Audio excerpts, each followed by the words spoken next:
A minha experiência com droga no sistema prisional começou em 1989. Em 89, nós estávamos naquela fase da AIDS se disseminando, não havia tratamentos específicos, as pessoas adquiriam AIDS, emagreciam, ficavam caquéticas e acabavam morrendo. E na cadeia havia muita gente com AIDS. E havia muita gente com AIDS principalmente por causa da cocaína injetável.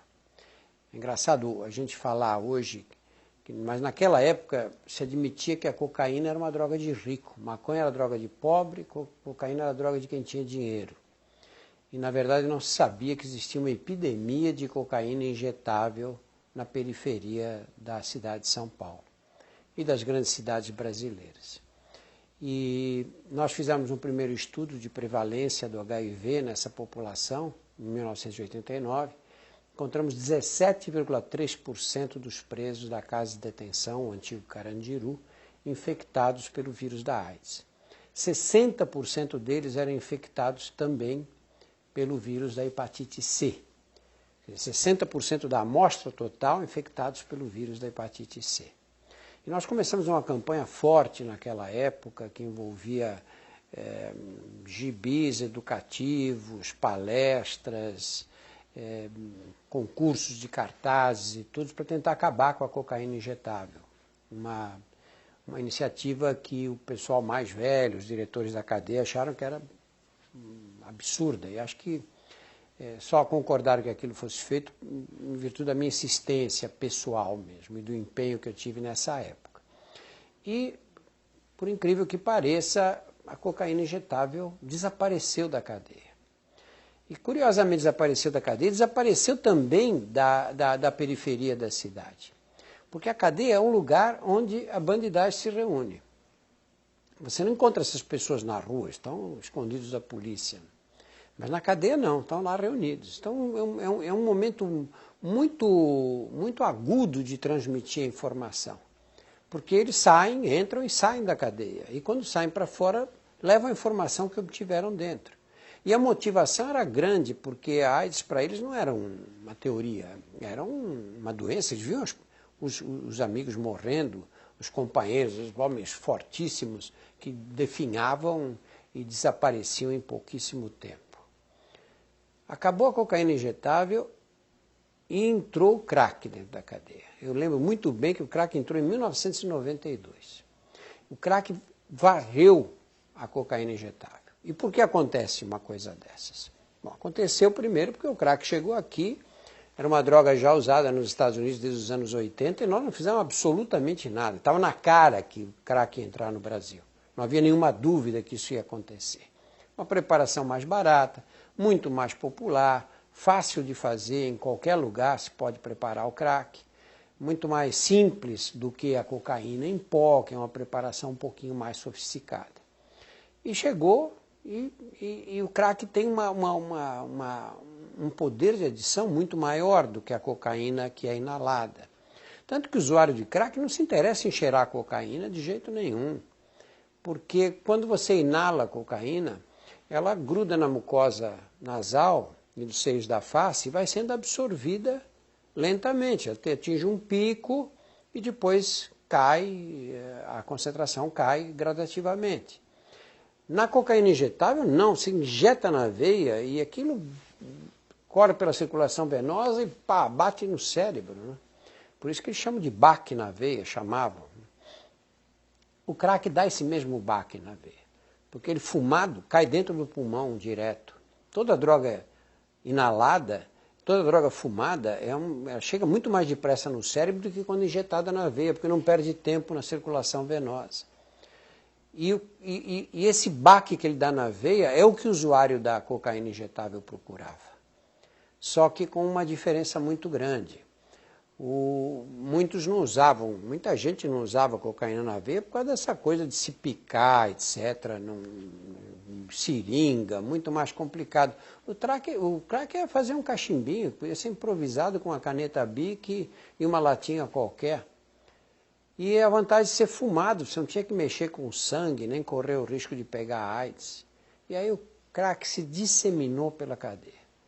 Lá na casa de detenção chegou um ponto que quando eu perguntava para um preso se ele fumava crack, e ele dizia que não, eu achava que era mentira dele. E acho que acertava muito mais do que errava, porque o crack se espalhou pela cadeia, subverteu a ordem da cadeia de uma forma tal que virou um inferno. Porque no crack, como é uma droga compulsiva, as pessoas se endividavam. E na cadeia, como é que você cobra a dívida? Não dá para mandar para o Serasa, não é? Você cobra a dívida com violência. Você bate ou mata, você tem que dar um jeito. Porque se você deixa alguém que te deve não te pagar, ninguém mais te paga e acabou. E como é que você vai pagar o fornecedor?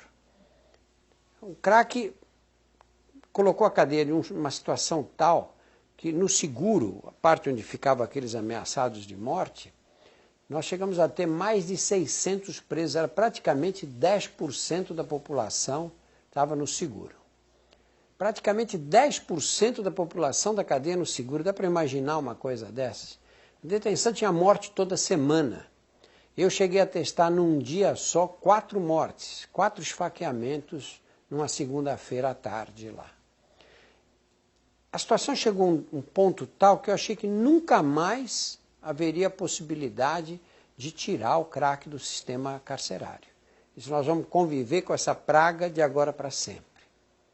Só que droga é moda. Houve a moda da cocaína, houve a moda de injetar anfetamina na veia, pervitin, sulfato de benzedrina, etc. Lá atrás, isso anos 50, 60.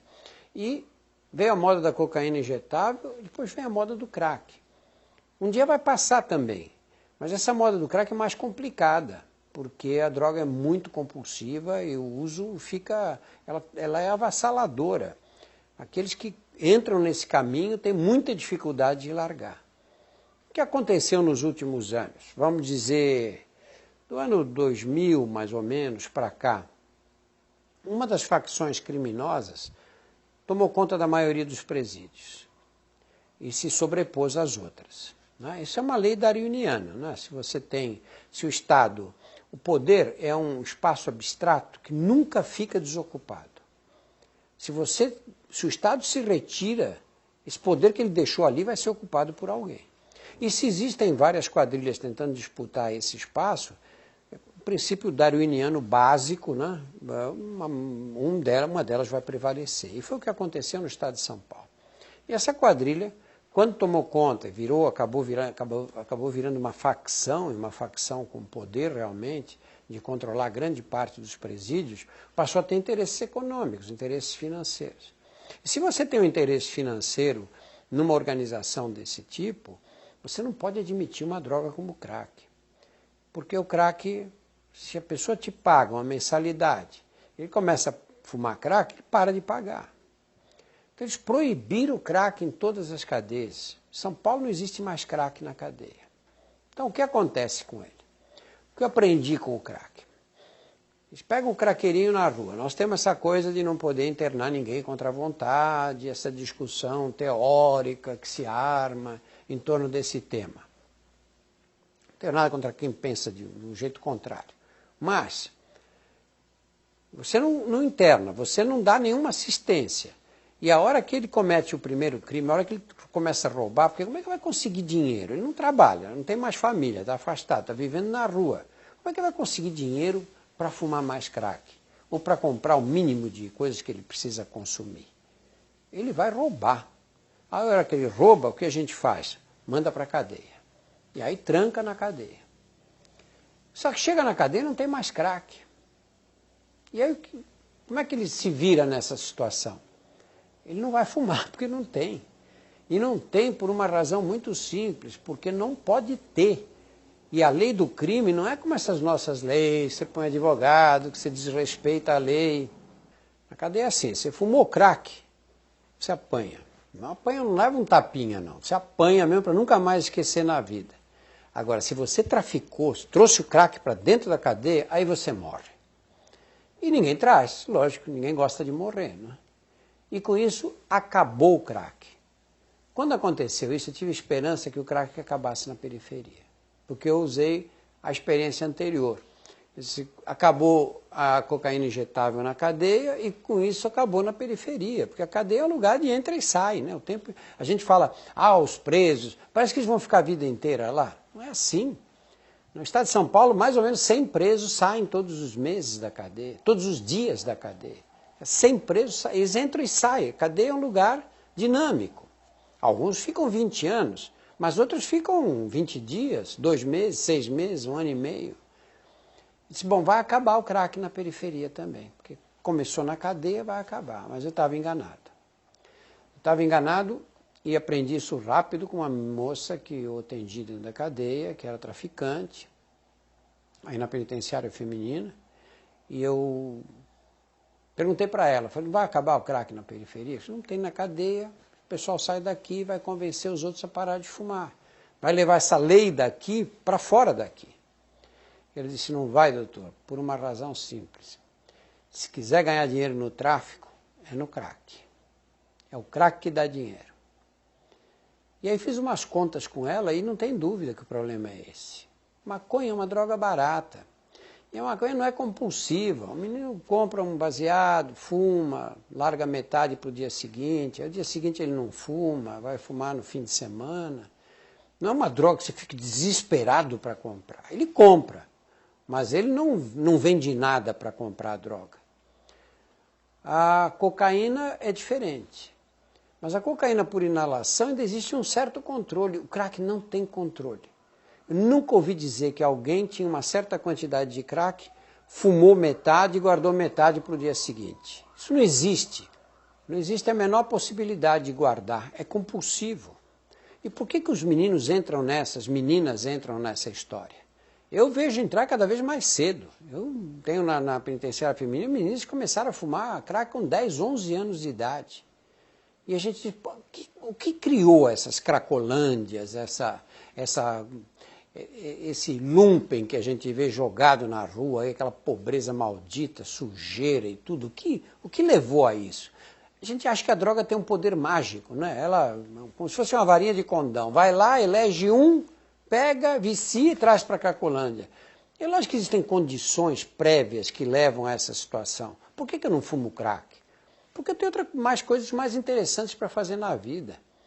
Se eu não tivesse absolutamente nada a fazer na vida, tivesse sido criado nas condições de pobreza e desinteresse geral, não tivesse visto exemplos de dignidade humana significativos a vida inteira, tivesse sido abandonado, menosprezado na infância, o que sobra? O que sobra da vida? Eu me reuni com pessoas que vivem uma realidade semelhante à minha. É essa realidade que leva às drogas, e leva às drogas pesadas. Porque quando a gente fala em droga, fala em as drogas como se fosse uma categoria única. É um absurdo isso. Uma coisa é o menino fumar maconha, outra coisa é cheirar cocaína, outra coisa diferente é fumar crack. Dentro da mesma droga que é a cocaína, já existe uma diferença muito grande entre a cocaína inalada e o crack. Imagina comparar o álcool com maconha, ou a maconha com a heroína. Cada droga tem a sua característica. E essa coisa de dizer, não, a porta de entrada é a maconha, nenhum estudo demonstrou com clareza. Nenhum estudo. O que existe aí é um marcador. Quer dizer, o menino que fuma maconha, ele já tem um outro tipo de curiosidade. Muitos deles vão querer experimentar outras drogas depois. Então, nesse sentido, sim. Mas você tem o usuário de maconha, que não cheira cocaína de jeito nenhum. E você tem o usuário de cocaína que não fuma maconha, não gosta. E você tem o alcoólatra que tem ódio de quem usa droga. Eles falam assim mesmo, né? O cara é bêbado e diz, esse maconheiro aí, esse pessoal que fica fumando crack, né? São moralistas em relação aos outros, né? Cada droga tem uma particularidade. E nós temos um tratamento, nós tentamos generalizar, o que é um absurdo, porque isso não leva a nada. A estratégia de tratamento do usuário de crack é completamente diferente da estratégia do dependente de maconha, ou do fumante, ou do alcoólatra. Cada droga tem as suas características e cada usuário tem características diferentes. Nós não sabemos, a verdade é que como sociedade nós não sabemos o que fazer. quando eu vejo essas discussões, como abordar, como fazer, como acabar com as cracolândias, se tem internação compulsória, não tem internação compulsória, é um achismo total, né? Cada um acha uma coisa e defende as suas ideias como se fossem verdades científicas absolutamente demonstradas. A verdade é que nós não sabemos. Eu enfrento isso toda semana na penitenciária feminina. As meninas que chegam e falam, doutor, pelo amor de Deus, me ajuda, eu tenho que largar da cocaína. Lá não tem crack, mas tem cocaína que eles usam por inalação.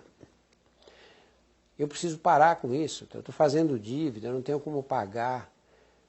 Cocaína, às vezes, desperta uma paranoia, que a pessoa acha que vai acontecer uma tragédia, que a polícia vai cair do teto, e vive um terror horrível, e nem assim consegue parar. Outras cheiram, já estão numa fase que os seios da face estão mucosa inflamada, com sinusite, etc. Que cheiro e tem uma dor de cabeça pavorosa, e não consegue parar. E eu fico me sentindo na impotência total, porque eu não sei o que fazer para ajudar, nós não temos remédio para receitar, nós não temos sequer uma forma de tirar essas pessoas de perto da cocaína. Porque a cocaína, contra o mito popular, a cocaína é uma droga fácil de largar. Eu não estou sendo responsável em dizer isso, não. Ela é fácil de largar. Eu vou comparar a crise de abstinência da cocaína com a crise de abstinência da nicotina. Você para de fumar, eu já passei por isso. Você fica desesperado de vontade de fumar.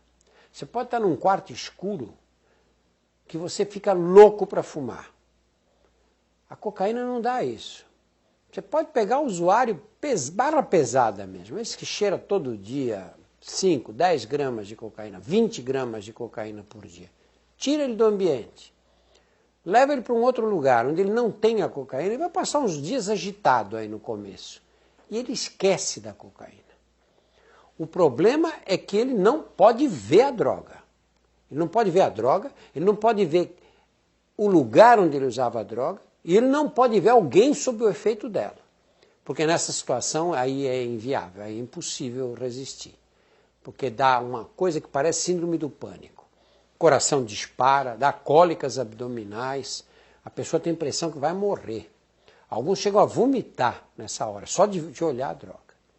Tanto que todos os programas de recuperação de usuários de cocaína dizem, tira do ambiente, leva para outro lugar. Porque se ele ficar no ambiente, vai recair obrigatoriamente.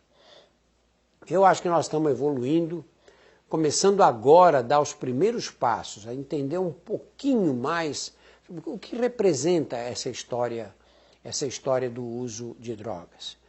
Acho que nós vamos conviver com as drogas para sempre, por séculos ainda. Não vai haver um momento em que diz, bom, a humanidade está livre das drogas. Isso não vai acontecer nunca. Sempre vai haver gente que usa a droga e que faz o uso abusivo. O que nós temos que saber é o que fazer e de que maneira proteger as crianças, o que fazer com esses que não começaram a usar ainda a droga.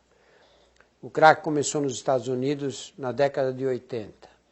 Nós aqui no Brasil ficamos de braços cruzados. O crack chegou aqui no início da década de 90. Agora nós estamos começando a nos preocupar por causa dessa paisagem urbana que as cracolândias representam e que chocam as pessoas que se aproximam dela. Agora, olha quanto tempo, nós passamos 20 anos, pelo menos, de braços cruzados. E agora estamos vendo as consequências dessa falta de ação, dessa falta de buscar métodos educativos para que a criança não se entusiasme em experimentar uma droga que pode causar destruição que o crack provoca.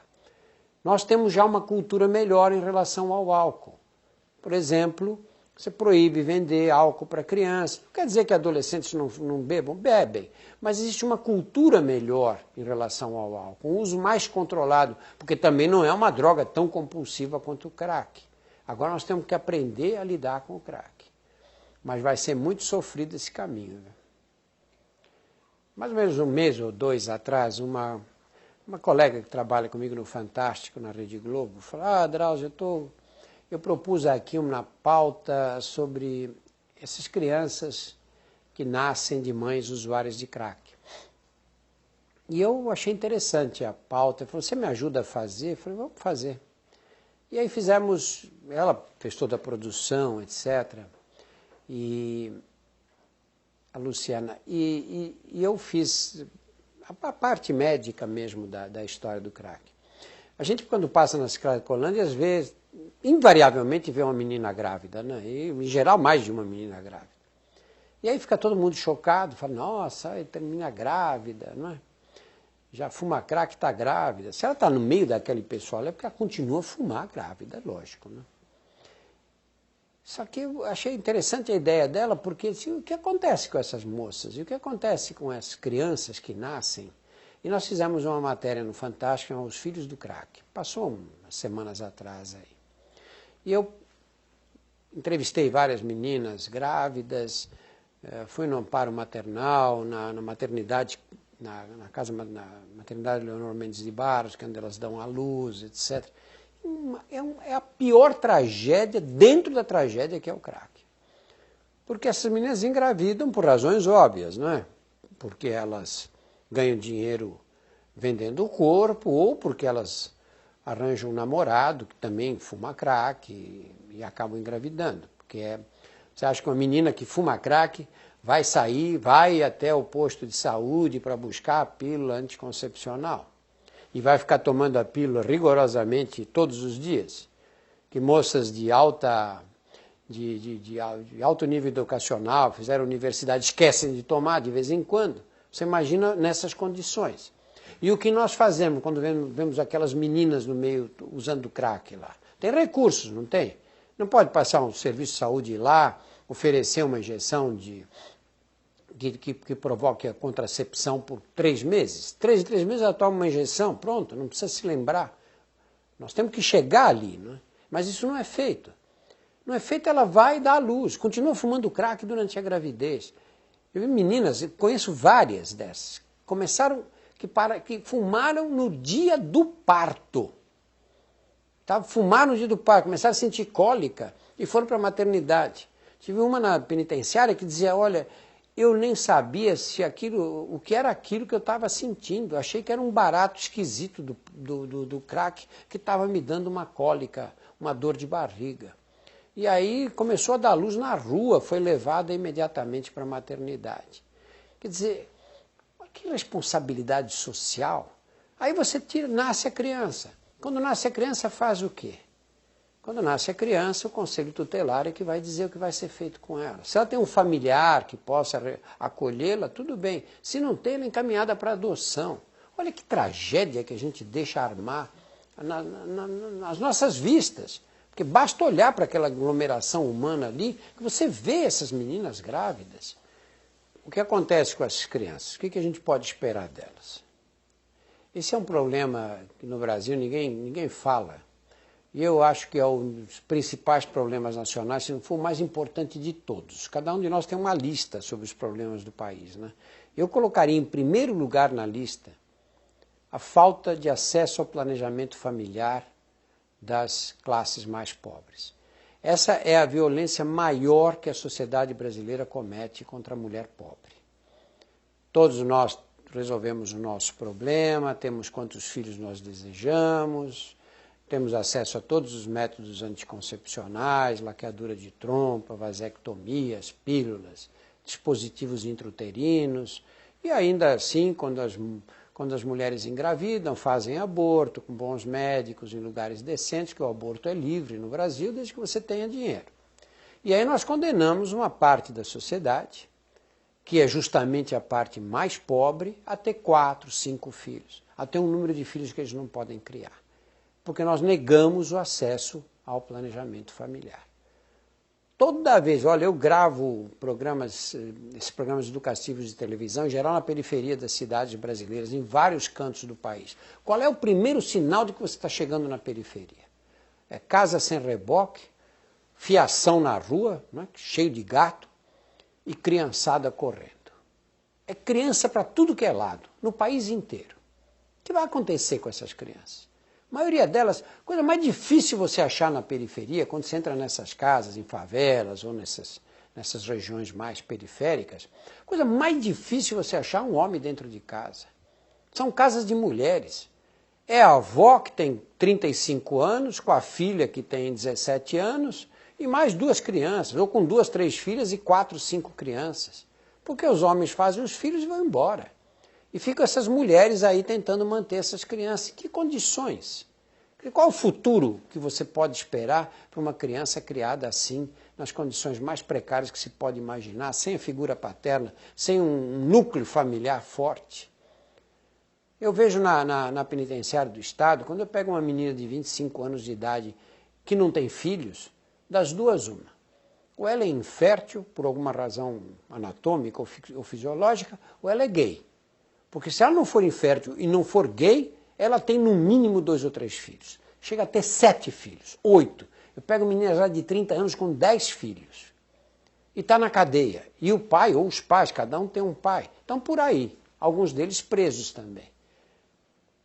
Quando eu falo que isso é uma das razões pelas quais a violência é alimentada na sociedade, vem o pessoal da carreira universitária e diz, não, mas não há demonstração em que famílias pobres que têm muitos filhos têm mais violência. Eu perguntei, precisa demonstração? Precisa de estudo científico para isso? Há necessidade de algum estudo científico para saber que uma menina que tem 7, 8 filhos está presa e as crianças não têm pai, que esses meninos correm o risco maior de desenvolver mais tarde, de se envolver com a criminalidade mais tarde? E nós continuamos fazendo de conta que está tudo bem, porque a natalidade brasileira está caindo. Só que está caindo na média. Está caindo às custas de quem? Das que estudaram, das universitárias, que têm um filho e pouco, quando tem. Quem está mantendo a natalidade brasileira são os mais pobres. Vocês sabem quantos brasileiros nascem na classe E, da natalidade brasileira toda? Quando fazem aquelas pizzas de divisão, quantos são da classe E? 48% das crianças que nascem pertencem à classe E. Classe E no Brasil é classe Z nos países desenvolvidos. Classe E no Brasil é a classe que tem uma média de ganho mensal de R$ 75 per capita. O que significa que uma família de 4 pessoas vive com R$300. Essa é a classe E no Brasil e corresponde a 48% da natalidade brasileira. E aí o que acontece? Você não faz o planejamento familiar e depois tem que dar escola, tem que dar posto de saúde, hospital, vacina, remédio, alimentação e construir cadeia para prender depois os que se comportam mal.